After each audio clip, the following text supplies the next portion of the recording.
தேர்தல் என்பது ஒரு சந்தையாக மாற்றி நிறுவப்பட்டு விட்டது.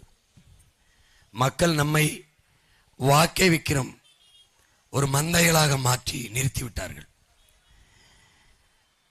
வாக்குக்கு ஏன் காசு வாங்க வேண்டும் என்று கேட்டால், நம்ம காசு தானே அவர்கள் கொள்ளையடித்து வைத்திருக்கிறார்கள், அதை கொடுக்கிறார்கள்.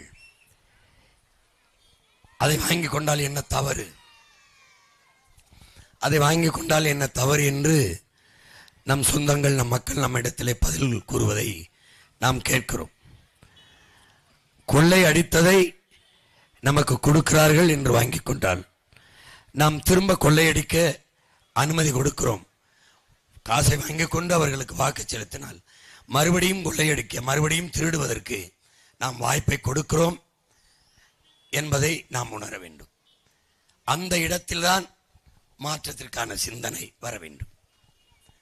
அப்ப எந்த இடத்தில் அதை முற்றுப்புள்ளி வைத்து நிறுத்துவது என்பதை என் அன்பு சொந்தங்கள், என் அருமை பெற்றோர்கள், என்னிலும் இல்லை என் தம்பி தங்கைகள் சிந்திக்க வேண்டும்.